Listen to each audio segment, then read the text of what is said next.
چیزیں پڑھ لی تھی، میں وہ تھوڑی دوہرا دیتا ہوں کہ ہم نے پڑھا تھا کہ حمزہ کی دو قسمیں ہیں، حمزہ اصلی اور حمزہ زائدہ۔ حمزہ اصلی کیا ہوتا ہے؟ حمزہ اصلی وہ ہوتا ہے جو وزن کرتا، آپ کو پتا ہوگا کئیوں کو، جو وزن کرتے وقت فاعل نام کے مقابلہ میں ہو، اور حمزہ زائدہ وہ ہوتا ہے جو وزن کرتے وقت فاعل نام کے مقابلہ میں نہ ہو۔ حمزہ اصلی جیسے امارہ بالوزن سعالہ، سوری فعالہ، اسی طرح یہ سعالہ بروزن فعالہ، اور اس طرح قرأ بروزن فعال۔ اب یہ امارہ میں جو ہے حمزہ فا کلمہ میں ہے، اور اسی طرح ہی سعالہ میں عین کلمہ میں ہے، اور قرأ میں لام کلمہ میں ہے۔ اور اسی طرح ہی حمزہ زائدہ وہ ہوتا ہے جو وزن کرتے وقت فاعل نام کے مقابلہ میں نہ ہو، جیسے اکتسب بروزن افتعال۔ ٹھیک ہے؟ تو حمزہ اصلی جو ہے، حمزہ اصلی کی مختصراً بات ہے جو ہم ابھی ختم کر دیں گے۔ آگے جتنے بھی قواعد شروع ہوں گے وہ حمزہ زائدہ کے شروع ہوں گے۔ ہم نے پیچھے بھی ہم نے ادغام کے بارے میں جب ہم بات شروع کی تھی تو مختصراً بات کی تھی، ادغام کبیر کے بارے میں تھوڑی سی بات تھی وہ ہم نے کلیئر کر دی تھی، آگے ادغام صغیر کے بارے میں ساری باتیں شروع ہوئی تھی۔ اسی طرح ہی حمزہ اصلی کی بھی یہ مختصراً تعریف ہے، اس کو یاد کر لیں، اس کے بعد جتنی بھی باتیں حمزہ زائدہ کے بارے میں شروع ہوں گی۔ حمزہ زائدہ کی دو قسمیں ہیں، حمزہ وصلی اور حمزہ قطعی۔ حمزہ وصلی وہ ہے جو ابتدائی کلام میں ثابت رہتا ہے اور وسط کلام میں حذف ہو جاتا ہے، جیسے اہدنا الصراط المستقیم، اہدنا الصراط المستقیم۔ جب ہم اہدنا الصراط پڑھیں گے ملا کر، ٹھیک ہے، الصراط کا بھی جو ہے وہ حمزہ گر جائے گا، اور المستقیم کا بھی حمزہ گر جائے گا، اور اسی حمزے درمیانے کلمہ میں اگر ہم اسی سے ابتدا کریں جیسے اہدنا الصراط المستقیم، تو پھر یہ قائم رہے گا۔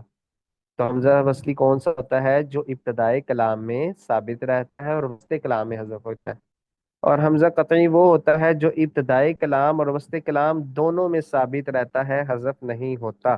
جیسے فلا اقسم ہے اس کی مثال، فلا اقسم پہ پڑھیں تب بھی حمزہ موجود رہے گا، اقسم بھی پڑھیں تب بھی حمزہ موجود رہے گا۔ آگے حمزہ کے احکام، حمزہ کے چار احکام ہیں: تحقیق، تسہیل، ابدال اور حذف۔ ٹھیک ہے؟ کچھ حمزے ہیں اس میں صرف تحقیق ہوتی ہے، کچھ حمزے ہیں اس میں صرف تسہیل ہوتی ہے، کچھ میں ابدال ہو جاتا ہے، اور کچھ حذف ہو جاتے ہیں۔ ٹھیک ہے؟ اور اسی طرح ہی حمزہ وصلی اور حمزہ قطعی کے بارے میں تو آپ کو پتہ چل گیا نا، آگے چلتے ہیں حمزہ کے احکام، یہ ابھی ہم پچھلا ہی سبق دہرا رہے ہیں۔ حمزہ کی چار احکام ہیں، حمزہ کے چار احکام ہے: تحقیق، تسہیل، ہاں جی جی ریکارڈنگ ہو رہی ہے، ریکارڈنگ ہو رہی ہے، ٹینشن نہ لیں۔ حمزہ کے چار احکام ہے: تحقیق، تسہیل، ابدال اور حذف۔ ٹھیک ہے؟ یہ ہے حمزہ کے چار احکام۔ تو اسی طرح ہی پہلے ہم تحقیق کی تعریف پڑھیں گے، اس کے بعد اس کا قاعدہ پڑھیں گے، پھر تسہیل کی تعریف پڑھیں گے، اس کا قاعدہ، ابدال کی تعریف، اس کا قاعدہ، حذف کی تعریف اور اس کا قاعدہ۔ تحقیق کی تحقیق کیا ہے؟ تحقیق ہے صاف صاف پڑھنا یا ظاہر کر کر پڑھنا، یہ ہوتی ہے تحقیق۔ ٹھیک ہے؟ اور اصطلاحی معنی حمزہ کو اس کے مخرج مع صفت شدت اور جہر کے ادا کرنا۔ قاعدہ کیا ہے؟ جب دو حمزے قطعی متحرک ایک یا دو کلمہ میں جمع ہوں تو ان کو تحقیق سے پڑھنا چاہیے، جیسے اسلم تم جاء امرنا۔ ٹھیک ہے؟ اسلم تم دونوں کو تحقیق کے ساتھ پڑھیں گے، اسلم تم جاء امرنا۔ ٹھیک ہے جی؟ یہ ہو گیا تحقیق، پہ چینج کر لو۔ آگے ہے تسہیل۔ اب تسہیل سب سے پہلے اس کی تعریف آئے گی۔ تسہیل کا لغوی معنی ہے نرم کرنا، آسان کرنا، یا نرم ہونا، آسان ہونا۔ اصطلاحی معنی ہے حمزہ کو حمزہ اور حرف مدہ کے درمیان پڑھنا، حمزہ کو حمزہ اور حرف مدہ کے درمیان پڑھنا۔ ٹھیک ہے؟ یعنی حمزہ کے مخرج اور مدہ کے درمیان اس کی ادائیگی سے پڑھنا۔ ٹھیک ہے؟ اس کو تسہیل کہتے ہیں، نرم کرنا، آسان کرنا، حمزہ کو حمزہ اور اس کے حرف مدہ کے درمیان پڑھنا۔ تسہیل کی دو قسمیں ہیں، کچھ کلمات ایسے ہیں جن میں تسہیل وجوبی ہوتا ہے قرآن مجید میں، اور کچھ کلمات ایسے ہیں جس میں تسہیل جوازی ہوتا ہے۔ تسہیل وجوبی کیا ہے؟ تسہیل وجوبی کہتے ہیں جدھر صرف تسہیل ہی ہوگی اور کوئی وجہ نہیں ہو سکتی، اور کوئی وجہ سے مراد یعنی اس پہ ابدال نہیں ہوگا۔ ٹھیک ہے؟ اور تسہیل جوازی کیا ہوتا ہے؟ تسہیل جوازی ہوتا ہے کہ جہاں پر تسہیل بھی ہو سکتی ہے اور کوئی اور وجہ بھی ہو سکتی ہے. اب کوئی اور وجہ سے مراد کیا ہے؟ تو ادھر ابدال ہو سکتا ہے. ٹھیک ہے. تسہیل کی دو قسمیں ہیں: تسہیل وجوبی، تسہیل جوازی. تسہیل وجوبی جہاں صرف تسہیل ہی ہوگی. قاعدہ: جب دو حمزے قطعی مفتوح مفتوح، یہ بات یاد رکھیں، قطعی مفتوح ایک کلمہ میں جمع ہو. ایک کلمہ کی بات ہوگی یہاں پہ بھی، ایک کلمہ میں جمع ہو تو ان کو تحقیق کے ساتھ پڑھنا واجب ہے، مگر اس سے لفظ اعجمی مستثنی ہے، اس کے دوسرے حمزہ میں تسہیل وجوبی ہوگی. ٹھیک ہے.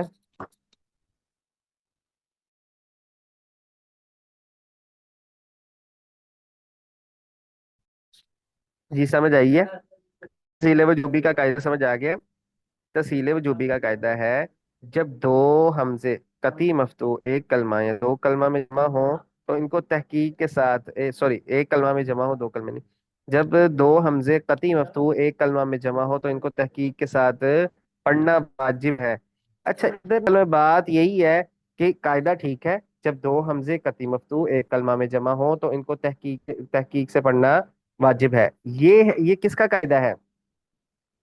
یہ کس کا قاعدہ ہے؟ ٹھیک ہے، تحقیق سے پڑھنا ترکیب واجب ہے. یہ تو ہو گیا تحقیق کا، یہ تحقیق کی بات ہوگی. مگر ایک لفظ اس سے مستثنی ہے.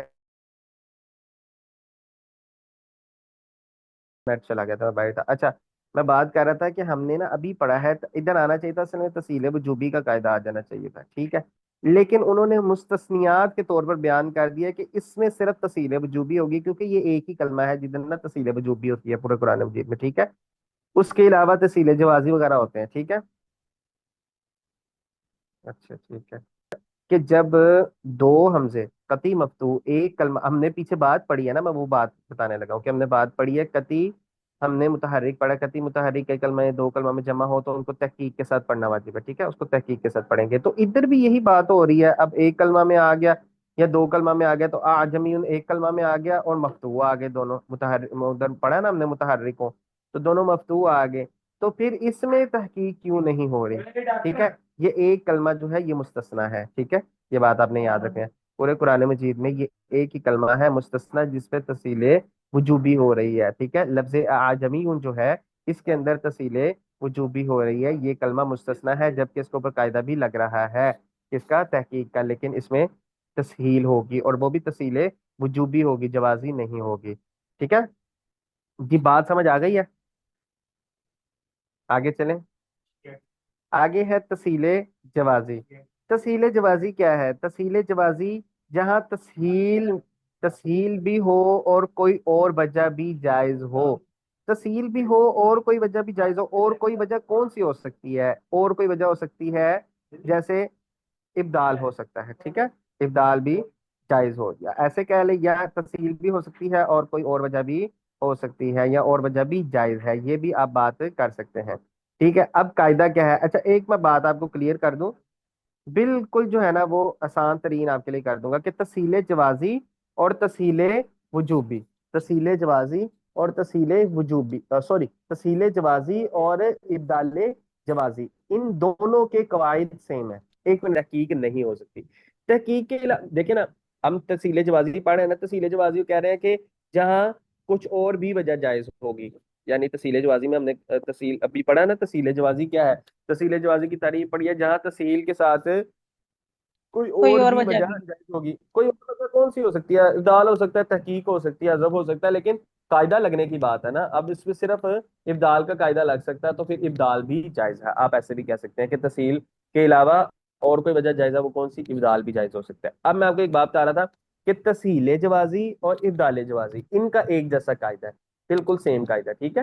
صرف تسہیل جوازی میں ہم کہیں گے کہ تسہیل اولا ہے اور ابدال جوازی میں کہیں گے ابدال اولا ہے. بس اتنی سی فرق ہے بات میں، اور کوئی فرق نہیں ہے. قاعدہ سیم ٹو سیم ہے، ایگزامپل سیم ٹو سیم ہے، کوئی فرق نہیں ہے. ٹھیک ہے. پڑھتا ہوں آپ کو سمجھ لگ جائے گی. تسہیل وجوبی کی اب سمجھ لگ گئی ہے؟ جی سمجھ آ گئی. چلے الحمدللہ. تسہیل جوازی جہاں تسہیل بھی ہو اور کوئی وجہ بھی جائز ہو. قاعدہ: دو حمزے ایک کلمہ یا دو ایک کلمہ میں اس طرح جمع ہو کہ پہلا قطعی مفتوح. اب دیکھیں یہ بات قطعی اور وصلی کی بھی آ رہی ہے. اب آپ نے یہ بھی دیکھنا ہے کہ کون سا قطعی ہے کون سا وصلی ہے. پہلا قطعی مفتوح دوسرا وصلی مفتوح ہو تو دوسرے حمزہ میں تصیل اور ابدال. ٹھیک ہے، یعنی الف سے بدلنا یہ ابدال ہی کہلاتا ہے. تصیل اور ابدال دونوں جائز ہیں. ٹھیک ہے، جیسے آنا اور آنا، یہ دونوں وجہ جائز ہیں یہاں پر. ٹھیک ہے، تصیل کی بات کریں گے تو تصیل اولا ہو جائے گی، ابدال کی بات کریں گے تو ابدال اولا ہو جائے گا. تصیل جوازی کی بات کریں گے تو تصیل اولا ہو جائے گی، ابدال جوازی کی بات کریں گے تو ابدال اولا ہو جائے گا. ٹھیک ہے جی، بات کلیئر، آگے چلیں. قاعدہ سمجھ لگ گئی ہے. دو حمزے ایک کلمہ میں اس طرح جمع ہوں کہ پہلا قطعی مفتوح، پہلے دو حمزے ہوں وہ ایک کلمہ میں جمع ایسے ہوں کہ پہلا والا قطعی ہو اور وہ مفتوح ہو، دوسرا والا وصلی ہو اور وہ مفتوح ہو. ٹھیک ہے، پہلا قطعی مفتوح دوسرا وصلی مفتوح، تو دوسرے حمزہ میں تصیل اور الابدال دونوں جائز ہیں. اور یہ چند ایک مثالیں آتی ہیں، یہ انہوں نے لکھی ہیں. ٹھیک ہے، آگے ابدال، لغوی معنی بدلنا اور اصطلاحی معنی حمزہ کو خالص حرف مدہ سے بدل کر پڑھنا. ٹھیک ہے، یعنی حمزہ کو حرف مدہ سے ہی بدل دینا. ٹھیک ہے، ابدال کی بھی دو قسمیں ویسی ہی ہیں جیسی ہم نے تصیل کی پڑھی ہیں، ابدال وجوبی اور ابدال جوازی. ابدال جوازی جہاں ابدال کے علاوہ کوئی اور وجہ بھی جائز ہو، اب وہ کون سی ہو سکتی ہے؟ تصیل ہو سکتی ہے. ٹھیک ہے، اب اس کا بھی وہی قاعدہ ہے جو آپ نے تصیل کا پڑھا ہے، تصیل جوازی کا جو قاعدہ پڑھا ہے نا، وہی ابدال جوازی کا قاعدہ ہے. کیا کہ دو حمزے ایک کلمہ میں اس طرح جمع ہو کہ پہلا قطعی مفتوح دوسرا وصلی مفتوح تو دوسرے حمزہ کو الف سے بدلنا اور تصیل پڑھنا دونوں جائز ہے. صرف فرق اتنا سا ہے کہ تصیل کے بارے میں پہلے تصیل کی بات کر دیں گے، تصیل پڑھنا اور ابدال پڑھنا دونوں جائز ہیں. اور جو ہے نا وہ ابدال کے بارے میں آپ پہلے کہہ دیں گے کہ الف سے بدلنا یعنی ابدال کرنا اور تصیل کرنا دونوں جائز ہے. ٹھیک ہے، اس میں ابدال پہلے اولا ہے، اس میں تصیل پہلے اولا ہے. ٹھیک ہے، ابدال وجوبی، ابدال وجوبی جہاں صرف ابدال ہوتا ہے، یہ اسی طرح ہی ہے جس طرح ہم نے تسہیل وجوبی پڑھا تھا. تو ابدال وجوبی کیا ہے؟ جہاں صرف ابدال ہی ہوگا. قاعدہ، جب دو حمزے ایک کلمہ میں اس طرح جمع ہوں گے پہلا متحرک اور دوسرا ساکن، بات ہی ختم کر دی. ٹھیک ہے، کہ کیا ہو وہ سوری وہ ہو قطعی ہو جو ہے وصلی ہو، بات نہیں کی. جب دو حمزے ایک کلمہ میں اس طرح جمع ہو پہلا متحرک ہو اور دوسرا ساکن ہو تو دوسرے حمزہ کو پہلے حمزہ کے حرکت کے موافق حرف مدہ سے بدل کر پڑھیں گے. جیسے امنا، یہ جو آمنا ہم پڑھتے ہیں نا، آمنا یہ اصل میں تھا امنا. کیا تھا اصل میں؟ امنا. ایمان جو پڑھتے ہیں نا اصل میں تھا ایمان. ٹھیک ہے، اور اسی طرح ہی اوتو جو پڑھتے ہیں اصل میں کیا تھا؟ اوتو. اب دیکھیں ایک کلمہ ہے، اوتو کیا ہے؟ ایک کلمہ ہے. امنا لے لیں، امنا کیا ہے؟ ایک کلمہ ہے. انہوں نے کہا ہے ایک کلمہ میں دو حمزہ جمع ہو اور پہلا متحرک اور دوسرا ساکن ہو. سمپل سے انہوں نے بات کر دی کہ پہلا متحرک ہو اور دوسرا ساکن ہو. تو پہلے کیا کریں گے؟ جو ہے نا وہ دوسرے حمزہ کو پہلے حمزہ کی ارے حرکت کے حمزہ کی موافق. حرکت کے موافق تو بدل کیا دیں گے حرف ہوگا؟ مدد. پہلا حمزہ دیکھیں گے اگر علی کیا نام ہے، اللہ آپ کا بھلا کرے، پہلا حمزہ کیا ہے؟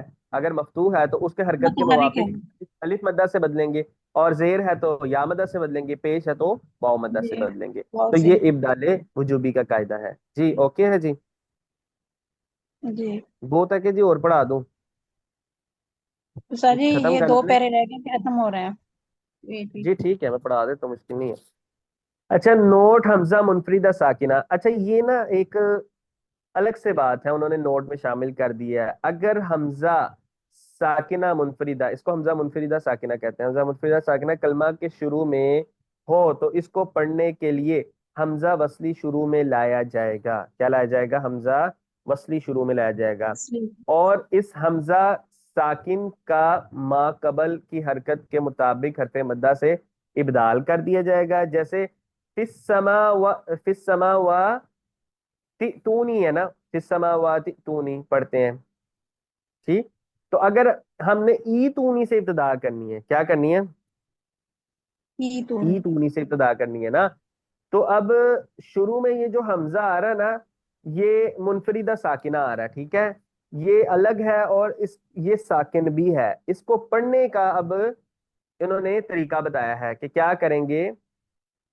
کیا کریں گے حمزہ وصلی پہلے شروع میں لائیں گے، ٹھیک ہے، پہلے حمزہ وصلی شروع میں لائیں گے، ٹھیک ہے، اور پھر اس کے بعد اس ساکن حمزہ کے ما قبل کی حرکت، ٹھیک ہے، ساکن حمزہ کی ما قبل ہاں کی حرکت کے بطخ کے موافق مطابق جی حرف مدہ سے ابدال کر دیں گے، ٹھیک ہے، بدل بدل ڈال دیں کر گے، دیں ٹھیک گے ہے، جی اس سماوات تونی ای تونی، ٹھیک ہے، اس کو کیسے پڑھ دیں گے پھر، ای تونی، ٹھیک ہے، اور وصل کی صورت وہ میں اس سماوات یاسین میں بھی تونی تو پڑھ ہے دیں نا، جیسے وہ مرسلی نت تبیو یا ات تبیو، یہ والا بھی تو گے۔ ہے۔ ہاں، اب دیکھ لیتے ہیں وہ کون سا ہے حمزہ، لیکن اس کی فی الوقت جو انہوں نے مثال دی ہے آپ اسے سمجھنے کی کوشش کریں کہ جیسے کس سماواتی تونی ہے نا، تو اب یہ حمزہ منفردہ ساکن نہیں ہے، اس کو کیا کریں گے اگر ہم نے ادھر سے ابتدا کرنی ہے، جب ہم نے کس سماواتی تونی پڑھتے ہیں نا ویسے تو، اگر تو پھر سماوات پہ ہم وقف کر دیتے ہیں تو ہم نے ای تونی پڑھنا ہے، تو یہ ای تونی پڑھنے کا قاعدہ ہے، اسی طرح ہی پھر اونو تونی، ٹھیک ہے، پھر اونو تونی، ٹھیک ہے، اور اسی طرح ہی الذی تمنا، اسی طرح ہی قول تینا، یہ سارے حمزہ منفردہ ساکنہ آ رہے ہیں، لیکن یہ حمزہ منفردہ ساکنہ تب بنے گا جب ہم اس کو وصل سے ابتدا کریں گے، ٹھیک ہے نا، جب ہم اس کو وصلی ابتدا وقف کی صورت میں ابتدا کریں گے، وصل سے پڑھیں گے تو پھر اس کو نہیں لایا جائے گا، پھر اس کو ملا کر ہی پڑھیں گے جیسے لکھے ہوئے ہیں کلمات۔ حذف لغوی معنی گرانا اور اصطلاحی معنی حمزہ کو وسط کلام میں گرا دینا، ٹھیک ہے، یا وسط کلام میں گرا کر پڑھنا۔ قاعدہ، جب دو حمزے ایک کلمہ میں اس طرح جمع ہوں کہ پہلا قطعی مفتوح دوسرا وصلی مکسور ہو تو دوسرے حمزہ کو گرا کر پڑھیں گے، کیا کریں گے، دوسرے حمزہ کو گرا کر پڑھیں گے۔ قاعدہ سمجھ لگ گئی، پیج چینج کر لیں۔ قاعدہ کیا ہے، جب دو حمزے ایک کلمہ میں سجمع ہو کہ پہلا قطعی مفتوح دوسرا وصلی مکسور ہو تو دوسرے حمزہ کو گرا کر پڑھیں گے، ٹھیک ہے۔ اچھا، قرآن مجید میں ایسے 6 کلمات ہی ہیں، کون سے، افطرا، استکبرت، اتخذتم، اطلع اور اصطفى اور استغفرت، یہ 6 کلمات ہیں۔ اب افطرا اصل میں کیا تھا، افطرا، استکبرتا اصل میں کیا تھا، استکبرتا، اتخذتم اصل میں اتخذتم تھا، اطلع اصل میں اطلع تھا، اصطفى اصل میں اصطفى تھا، استغفرتا اصل میں استغفرتا۔ یہ قرآن مجید میں صرف 6 کلمات ہی آتے ہیں جدھر تسیلے کیا ہوتی ہے، سوری، جدھر کیا ہوتا ہے، حذف ہوتا ہے، جدھر کیا ہوتا ہے، حذف ہوتا ہے۔ قرآن مجید میں صرف یہ 6 کلمات آتے ہیں جس میں کیا ہوتا ہے، حذف ہوتا ہے، اور یہ 6 کلمات آپ کے سامنے لکھے ہیں، اور ان کو یہ اصل میں کیا تھے وہ بھی آپ کے سامنے لکھے ہیں۔ افطرا اصل میں کیا تھا، افطرا، ٹھیک ہے، استکبرتا اصل میں تھا استکبرتا، اور اسے اتخذتم اصل میں اتخذتم، اطلع اصل میں اطلع، اصطفى اصل میں اصطفى، اور اتخذتم اصل میں استغفرتا اصل میں استغفرتا، ٹھیک ہے جی۔ کوئی چیز نہیں سمجھ لگی تو پوچھتے ہیں۔